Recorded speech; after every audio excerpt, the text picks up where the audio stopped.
Щекота овше отирла, карабуни кочамо цет. Кажилыддено лыщез, буртуй миян оланын, лыдище дона казинан.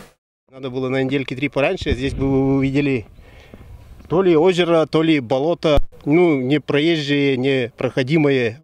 Карис забылот на нима микрорайонын, туен йитем ситуация пырвели щекот юашемын, таво будес шабуржика умыльчис. Тулысын автобус ezvermi локну колана местач. Олище зветлтиса подан нятькужа. Кокниджик вели томизла, кадна вели сачелеттаг. Пырищезле и учаткага шемьяезле дънджис медюна. Тротуары с плодово-ягодной нима улица вылын досповна излышета.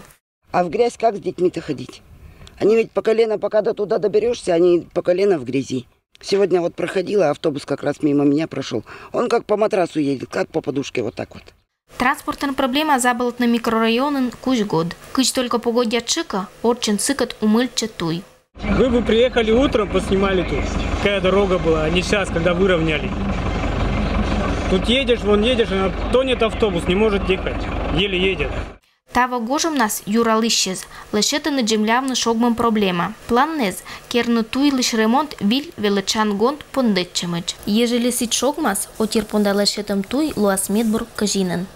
В частности, 28 числа у нас состоялась Дума, где были внесены поправки по деньгам, которые мы будем использовать на ремонт участков дорог по улице Плодово-Ягодная и Народная. Будут выполнены работы по ремонту 4 участков дороги. Это там, где были у нас пучины. В соответствии с техническим заданием, там будут выполнены работы по кюветам, будет восстановлен остановочный павильон. Соответственно, мы будем надеяться, что работы будут выполнены качественно, мы их проверим. И те участки дорог на сегодняшний день, по которым автобус не может проехать, будут восстановлены. Вильтуй отир юнавит чищена. Надеечена, мы матенкада расчем туй лишетаса и ремонт луаскером совесть была. Валентина Тюнова, Вера Батина, Денис Дульцев, Вести, Кудымкар.